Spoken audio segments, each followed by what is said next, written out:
तो ये देखो सम ऑफ एनेट टर्म्स, अभी हम लोग एनेट टर्म्स के बारे में पढ़ रहे थे कि एनेट टर्म्स क्या होता है ना। तो अब हम लोग सम ऑफ एनेट टर्म्स, इसका मतलब क्या होता है। समझो कि अगर कोई भी एपी है हमारे पास, जिसका फर्स्ट टर्म ए1 है, ए2 है, ए3 है, ए4 है and so on A N तक। अच्छा, एन ये एनेट टर्म सबको समझ में आता है ना। एन ये कह रहे हैं कि ये जो एपी है इसका 20 टर्म्स तक होगा, तो ये ए20 होगा। अगर 30 टर्म्स तक होगा तो ये 30 हो जाएगा, 40। तो अब हमको पता ना ये एपी में एक्चुअल में कितना टर्म्स है, तो इसीलिए इसको एनेट नाम दिए है कि ये ए एन है। समझ आई बात, ये वाला चीज ना। ऐसा कंफ्यूजन होता है कि भाई एनेट एनेट पढ़ तो रहा है, बना तो रहे, लेकिन मसला हो जाता है, समझ नहीं आता, हमेशा कंफ्यूजन होता है, और मेरे साथ भी होता था। तो ये एन समझ लो तुम, ठीक है ना। और ये फेनाइट एपी है, इसका लास्ट टर्म हमें पता है वो एन है। अब ये 20 हो रहा है, 30 हो रहा है, पता नहीं। तो ये चीज है। तो ये हम लोग का एपी है। तो अच्छा, हम लोग सीक्वेंस और सीरीज पढ़े थे, याद होगा, जो इंट्रोडक्शन छोटा सा दिए थे हम, उसमें बताए थे कि सीक्वेंस क्या होता है, सीरीज क्या होता है, प्रोग्रेशन क्या होता है ना। तो सीरीज क्या होता है कि जब उसका टर्म्स को हम लोग ऐड करके लिखते हैं, ठीक है।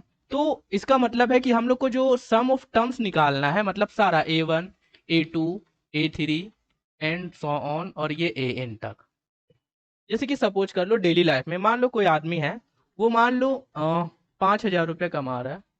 उसका हर साल जो है वो 500 रुपये या 1,000 जो है वो इंक्रीमेंट हो रहा है, बढ़ रहा है। तो वो टोटल 10 साल बाद कितना कमाया होगा, या 20 साल बाद कितना कमाया होगा, जो भी होगा, ठीक है ना।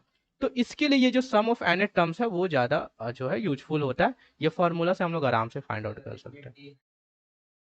हाँ, वो बढ़ रहा है सर। समझ आई बात। तो इसका ये डेली लाइफ में यूज है। तो देखो अभी हम लोग क्या करेंगे, हम लोग इसका जो है फॉर्मूला ड्राइव करेंगे। ऐसे चांसेस बहुत कम होता है कि तुम्हारा फॉर्मूला भी आ जाए, ड्राइव करने के लिए बहुत कम चांसेस है। अभी तक तो नहीं पूछा गया, लेकिन अगर शायद किस्मत खराब रहा तो पूछ सकता है। ऐसे परसेंट कम है, चांसेस कम है। ठीक है। हमको तो नहीं लगता है ऐसा पूछना चाहिए, लेकिन अगर हम लोग का किस्मत खराब रहा तो, और अगर तुम लोग अच्छा से तैयारी करके गए तो भी बहुत बढ़िया बात है। तो डेरिवेशन भी सीखना पड़ेगा, क्योंकि हम हर बार डेरिवेशन तुम लोग को बताते हैं। तो देखो ये एन मतलब होता है सम ऑफ एनेट टर्म्स, और एन का मतलब होता है एनेट टर्म्स। तो हम लोग क्या पढ़े हैं कि हम लोग पढ़े इस तरह से कि ए+2d, इस तरह से पढ़े ना जनरल टर्म्स, याद है कि नहीं, कि जितना भी होता था उससे एक बढ़ा देते थे, मतलब सॉरी कम रहता था ना। तो इस तरह से a+3d इस तरह से जाएगा, और ये हो जाएगा a+n-1 डी, ये चीज है ना, ऐसे जाता है। ये ए है, a+2d, a+3d, a+4d। अच्छा सॉरी, a+d होता है, माफ करना, ठीक है। तो a फिर a+d होता है, माफ करना, हम वही लिख रहे थे, ध्यान में कुछ और था। अच्छा, इससे पहले एक और टर्म्स ले लेते, a+n-2d। ठीक है, ये a+n-1d, ये इससे पहले, फिर ये a+n-3d। समझ रहे हो ना बात, ये चीज तुमको समझना पड़ेगा। ये जो a+n-1d है, इससे पहले जो होगा वो a+n-2d, क्योंकि यहाँ n-1 है और में n-2 है, तो ऑब्वियस है कि n-1 से n-2 छोटा होगा, है ना। तो ये चीज हम लोग लेते हैं। अब एक और एपी हम लोग ले लेते हैं, उसको हम लोग रिवर्स लिख देते हैं, मतलब इस तरह से लिखते हैं a+n-1d और a+n-2d, ठीक है ना, इस तरह से, माफ करना, ठीक है। फिर plus dot dot dot dot a+d, a+d और +a, ठीक है। ऐसा लिखे, ये इक्वेशन नंबर 1 हो गया और ये इक्वेशन नंबर 2 हो गया, ठीक है ना। हम क्या किए फिर से समझो, एक ये सम ऑफ टर्म्स है, ठीक है ना। a1 को a लिखे, a2 को a+d लिखे, a3 है यहाँ पे, a4 है इस तरह से, और इस तरह से लिखे ये। और फिर इसको क्या लिखे, उल्टा लिखे, पलट के। समझ रहे हैं बात। तो ये इस तरह से लिखे कि पहले वो वाला फिर ये वाला, और फिर ये a+d और ये क्या है, ए है। समझ आ रहा है यहाँ तक, यहाँ तक समझो तभी आगे बढ़ेंगे, समझा कि कुछ पूछना है, ठीक है ना, बहुत बढ़िया। तो पूछ लेना बेझिझक। अब ये इक्वेशन नंबर 1 और 2 को ऐड करेंगे, क्या लिखेंगे, एडिंग 1+2। तो ये एस एन और एस एन क्या हो जाएगा, ट्वाइस ऑफ एस एन। अब ये दोनों को हम लोग ऐड करते हैं, इसको और इसको, कितना होगा, ए और ए क्या हो जाएगा, 2a, और n-1d तो ऐड नहीं होगा। अब देखो इसको ऐड करेंगे हम, और इसको चलो साइड में करते हैं, कंफ्यूजन हो रहा है तुम लोग को। a+d है और a+n-2d है ना।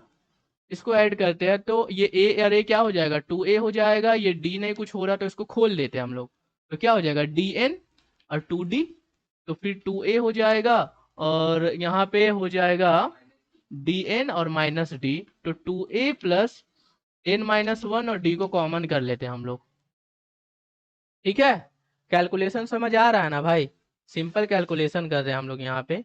ये a और a है 2a हो गया, ये d एज इट इज है, ये d और n हो गया, ये माइनस 2d, ये दोनों को घटाएंगे तो ये dn लिख दिया और ये माइनस d। अब यहाँ से फिर से d कॉमन ले लिए तो 2a plus n minus 1d आया। आया ना, समझो बात को, और नहीं समझ में आता तो पूछो हमसे।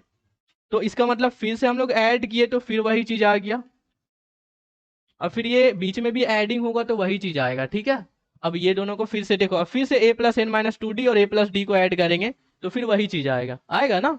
तो इसको लिख दिए 2a plus N minus 1d, और फिर ये दोनों को भी करेंगे तो वही चीज आएगा, 2a plus N minus 1d।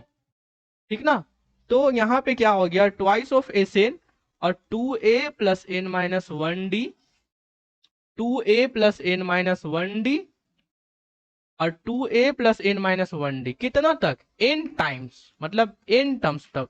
अब हमको पता नहीं कितना टाइम्स है, कितना टर्म्स है इसमें, 10 टर्म्स है, 20 है, 30 है, 40 है, तो हम लोग उसको कितना टर्म्स लिए, n टर्म्स लिए, मतलब n टाइम्स। अब फिर से एक बात समझो कि अगर 2 को 4 टाइम्स ऐड करना पड़े इस तरह से, तो हम लोग लिखेंगे 2 इंटू 4 मतलब 8, होगा कि नहीं, होगा ना, समझ आ रही बात, मतलब 2 प्लस 2 प्लस। अगर 5 टाइम्स करना पड़ेगा तो 2 इंटू 5, 6 टाइम्स करना पड़ेगा तो, अगर n टाइम्स करना पड़ेगा तो 2 इंटू एन। तो इसी तरह से यहाँ पे n टाइम्स है तो हम क्या लिख दिए, ट्वाइस ऑफ एस एन और 2a प्लस एन माइनस 1 और ये d हो जाएगा, और यहाँ पे n2 क्या डाल दिए हम लोग, n लिख दिए। ठीक ना, और ये 2 कहाँ चला गया, यहाँ पे चला गया। तो इसको हम लोग अच्छा से सजा के लिख दिए कि एस एन बराबर n बाई 2 को पहले लिख दिए, 2a प्लस एन माइनस 1 और d।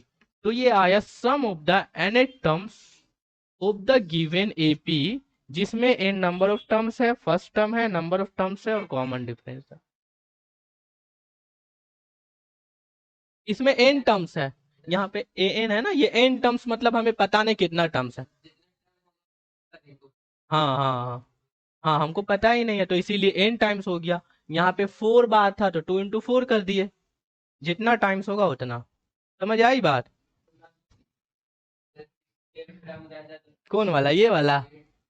तो देखो ये 2a plus N minus 1d, 2a plus N minus 1d, इस तरह से ये जो चीज आ रहा है वो कितना बार आ रहा है, n टाइम्स तक जा रहा है, ये ऐसे चलते चला जा रहा है। तो अभी हम क्या बोले थे कि 2 प्लस 4 टाइम्स करेंगे, 5 टाइम्स करेंगे, इसी तरह से यहाँ पे 2a plus N minus 1d कितना टाइम्स है, n टाइम्स। कॉमन लेने का कोई बात ही नहीं है यहाँ पे, कॉमन नहीं लेना है। यहाँ पे तुमको बस ये समझना है कि 2 प्लस 2 प्लस 2 प्लस 4 है, तो अगर हम इसको ऐड करते तो 8 आता है, तो कैसे आता है, 2 इंटू 4, अगर इसको लिख सकते हैं ना ऐसा, 5 टाइम्स रहेगा तो इंटू 5। तो इसलिए ये हमारा क्या आ गया, sum of the nth terms n by 2 2a plus N minus 1 into d. ठीक है, देखो और कुछ सवाल है तो पूछ लो मार्च, तुम लोग जो भी पूछना है कुछ, समझ आ रहा तो समझो, और नहीं समझ आ रहा तो फिर से पूछो, फिर से दोबारा समझाएंगे। तुझको नहीं समझाएंगे, सिंपल है कि कोई भी एपी हमारा है तो उसका सम ऑफ टर्म्स निकाल रहे हैं, मतलब कि टोटल सम ऑफ टर्म्स। अभी तक हम लोग क्या पढ़े थे 5.1 5.2 में कि किसी का nth टर्म्स निकालना है, इसमें कितना नंबर ऑफ टर्म्स निकालना है, ये सब चीज सीख रहे थे।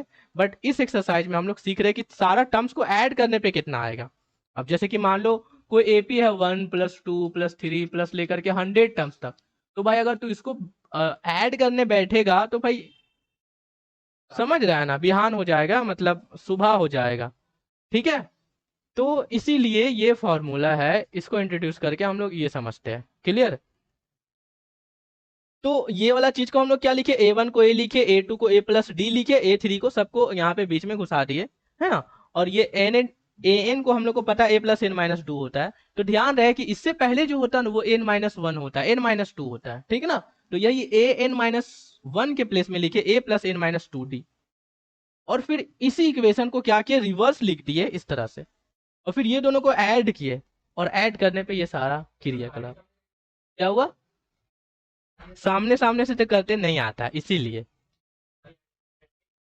मतलब कहाँ गए हम लोग, ये दोनों को ऐड किए तो 2a+n-1d आया, फिर ये दोनों को ऐड किए, ठीक है, ऐसे बीच में भी ऐड होते चला गया तो वही आएगा 2a+n-1 × d। देखो अगर ये दोनों को ऐड करेंगे, ठीक है, जैसे कि साथ साथ ये दोनों को ऐड कर रहे, जैसे कि मान लो ये है 1+2+3, और इधर कर देते 100+99+97, इधर से लास्ट टर्म इसका 1 है, तो अगर ये दोनों को ऐड करेंगे तो 101, अच्छा 98, इसको करेंगे तो 101, इसको भी करेंगे तो 101, मतलब बीच में भी 101 आ रहा होगा, है ना, तो इस तरह से है, समझ आई बात, तो यहाँ पे भी इसी तरह से आ रहा है, कोई बात नहीं, ये एक बार तू पढ़ेगा फिर से दोबारा समझना, देखो ना यहाँ, क्लियर ना, तो यही चीज इसमें भी आ रहा है 2a+n-1d, 2a+n-1d, 2a+n-1d, इसको मिटाए क्या थोड़ा सा, अब देखो क्या हुआ, अब ये हुआ कि तुम्हारे पास एक फॉर्मूला आ गया, इसको हम लोग कहते हैं Sn = n/2 2a+n-1 × d, ठीक ना, नहीं खोलना नहीं अभी, अब देखो 2a को लिख दे a+a, देखो बात है कॉपी में लिखा हुआ है, अब तो पूछ रहा है तो भाई यहाँ पे समझा दे तो वो समझेगा ना तो काम आएगा, क्या समझा, तो कोशिश करो समझने का, अब देखो यहाँ पे क्या है, इसको हम लोग लिख सकते हैं nth टर्म्स a+an, ठीक ना, और यहाँ पे n/2 हो जाएगा और ये an को हम लोग लिख देंगे l, अब इसमें पूछो ऐसा क्या हो रहा है, तो एक ये फॉर्मूला आ गया Sn = n/2 a+l, l is the last term, ठीक है, ये क्या है